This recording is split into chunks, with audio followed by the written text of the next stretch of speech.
You know, one of the best things that Jeff's taught me since I've been working for him has been it's not just the exercises that you choose, but it's how you do them.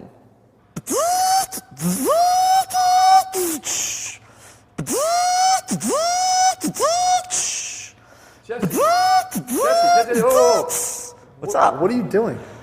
All right, so remember when you told me that it's not just doing the exercises, it's about how you do them, you know, going from point A to point B? Yeah. Well, dude, you were 100% right. For example, take the robot curl. It's a good exercise. It works your biceps. Yeah, form, right? but the problem is, if I do it like this, I don't feel anything. Like literally nothing. However, when I become the robot, ready? Biceps. Forearms. Biceps and forearms. Dude, it's incredible. You gotta be the robot to feel the robot curl. Someone's got to turn you off, man. Can I take these? Thanks, man. System failure. You know, I just wish you'd try it. Without noise? With noise. Without noise? With noise.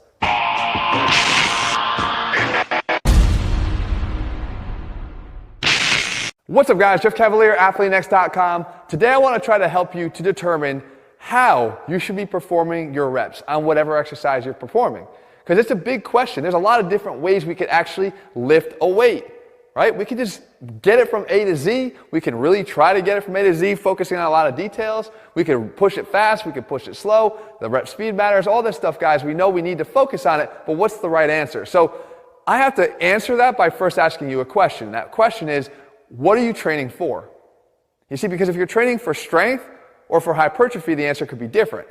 If you're training for strength, guys, there's one thing that you should always be seeking. The first thing you should be seeking is efficiency. And what I mean by that is you want to try, let's say you're doing a bench press. We realize that the bench press is going to recruit our chest, our shoulders, our triceps. We're not trying to isolate on a bench press if we're trying to improve strength. We're trying to get those muscles to perform the work together. I'm not trying to, in this instance, say, hey, get those shoulders back, yes, to protect the shoulder, but not for the sake of trying to get the chest to drive the movement and really, really, really squeeze. Get that hard contraction on the chest as much as you can. Squeeze your hands together at the top. No, it's about moving the bar and maintaining a proper bar speed because it matters. Actually moving with a velocity so you can increase your power as well because we know strength and power go hand in hand. So it's not about being specific about trying to isolate a muscle. However, if you're trying to train for hypertrophy, meaning increase the size of a muscle, then you should not be looking for efficiency, but actually inefficiency. How can you actually introduce new ways to make a rep harder? Because the more we can do that, the more stress we can deliver to a muscle and therefore help it to feel more overload and adapt in response by growing bigger. So we have to look at a few different scenarios. I'm going to actually use a lat pull down here, and we're going to take a few examples here, guys, where we actually, let's say, train to a certain rep range for failure. Now, we already know that training to failure is not always essential, especially depending upon the volume of your training. But to make this example very easy to understand, we're going to say training to failure. The first example here would be, let's say I'm using a rep range of, I'll actually write it down here. Let's say I'm training with my 10 rep max on a lat pull down here, and I'm going to fail at 10. But in this one here, I'm actually taking a similar approach to how I was when I was training for strength, and that is I'm just worried about going from A to Z, moving the bar from A to Z here. Right? That's the first scenario. The second scenario is I actually use a little bit of a lighter weight. Not much, but let's say 12, maybe 12, 13 rep max. And I'm training to 10 rep max failure. Right? 10 rep failure. So, in these two scenarios, in this one here, I'm really trying to be focused on increasing tension in a specific area of that lift. So if I'm trying to grow my lats from an underhand lat pull down, I'm really trying to squeeze. So let's take a look at what these look like. If I'm doing, let's say the first example here, and I go to pull down, I realize I have the biceps as my friends here. I realize that I have my upper back as my friend. I realize that I have my lats as a friend. I realize that what I'm trying to do is get this bar down to my chest as efficiently as I can with multiple muscles participating. Okay? That's scenario one. And what happens is when I get to about rep number 10, I'm trying to boom, and I can't get it anymore because I basically fatigued the overall movement, not necessarily one specific muscle that participates in that movement. That's scenario one. Scenario number two is this one here, where now I'm like, all right, I got to lighten this up a little bit, because what I'm going to do is I'm going to focus on making this much more of an inefficient movement for my lats specifically. So I don't want an over activation and contribution from my forearms trying to cheat this. I don't want my biceps pulling too much here. I want to get my elbows down into my sides, adducted hard, and back into extension so I can actually maximally activate the lats. So it looks more like this.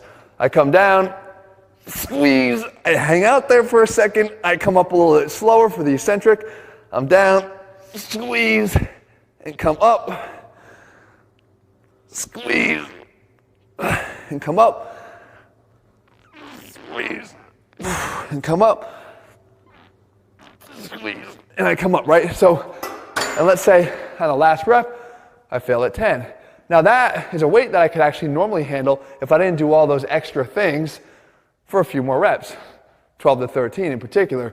But I stopped at 10 because I couldn't do any more. Those extra intensifying techniques leveled me out. Okay, so now, what's that do? Well, if we look at a graph here, if this is intensity, right, and this is my reps from 1 to 6 to 10, or 1 to 5 to 10, let's say, halfway. If we start on this graph with those two types of training, what do we have? Well, we know that the first one, the true 10 rep, the 10 done for 10, and not worrying about the journey so much, that's going to be at an intensity level, let's say, of here. Okay? Now, the one that was at a 12 to 13 rep max, where would that fall on this intensity curve in terms of the rep? Below it. Oh, Jesse, you're kind of chiming in. Good to know that you don't disappear in the intros. So now, below it, he's right, because it's a lighter weight. The intensity driven by that rep is a little bit lighter. However, you know, I hope, that I could take this, and depending upon how I performed that rep in the journey that I did take to get to A to Z, I could take this way the hell down below this. And if you need to see an example of that, all you got to do is look at the following example here. If I have some weight on here, just because it's a heavier weight doesn't mean that when I get in here and I start doing this, which you see a lot of guys do, that does absolutely nothing. That's bullshit when it comes to developing and trying to create hypertrophy in the lats. That is just a waste of time and effort. So I just took this, which was a heavier weight, and I dropped it all the way down here. All right, so we're not talking about that. We're talking about this example here. However, do realize that I could take that weight that I had that was a slightly lower weight, and I can bring that intensity level right up from rep 1 up here or even higher because of how much intensity and focus I put into the initial rep.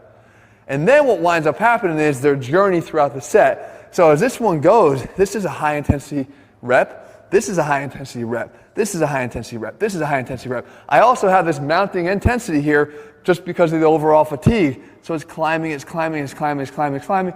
I get to 10 and I'm done.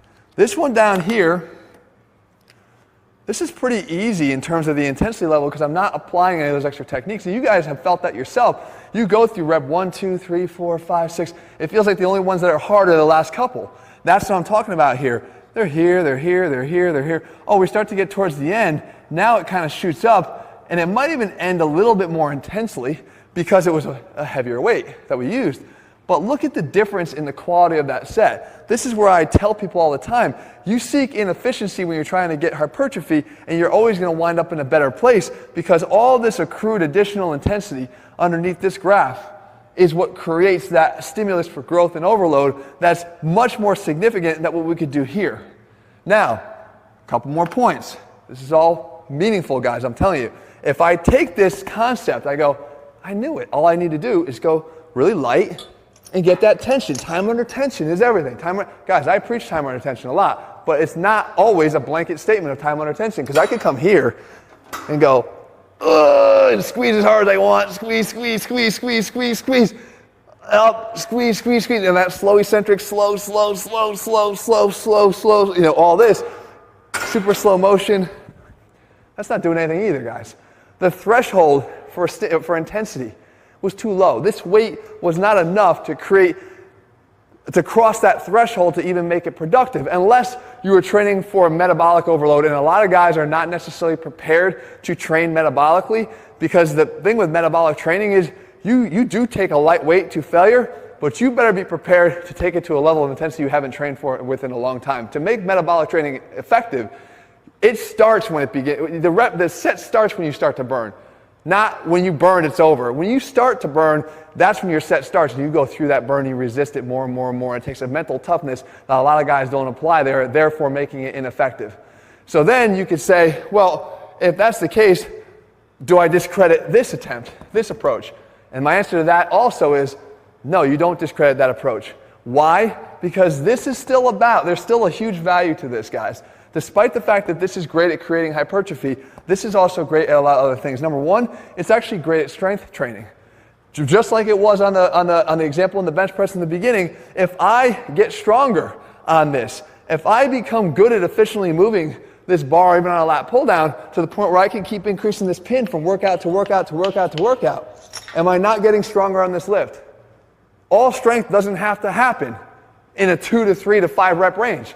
That's a myth. You can get stronger in any rep range. And what's great about that is as that top end strength improves there, and this is also athletic, because I am moving multiple muscles, getting muscles to contribute together to move this bar. It's not about isolating to create inefficient overload on the lats. This is a more efficient athletic lifting pattern. But as this top end strength improves, guess what happens to this little green mark? Because it starts down here, well, this would go up. My overall strength would go up. I might start at a higher level there, but the green also starts at a higher level. So then when the green jumps up, it jumps up to a higher intensity level there. So bringing up our top end strength is also going to bring up that adjusted strength that we had on that second example. So guys, all of this matters. When you go to train, you have to understand how you're training. You have to understand the goals of your training, and more importantly, you have to understand why you're there in the first place. It's not about moving from point A to point B or point A to point Z, however we do it. Sometimes it's about the journey in between, depending upon what it is you're training for. There's a reason why we follow different rep ranges and when we program them. We program them at specific places to elicit specific responses, and we do that in all of our programs depending upon the goal that you're trying to achieve right now. They're all over at athlenex.com. In the meantime, guys, leave your comments and thumbs up below. Let me know what I'm going to cover, and I'll do that for you. And if you haven't already, subscribe and turn on your notifications so you don't miss a new video when we publish it. All right, guys, see you soon.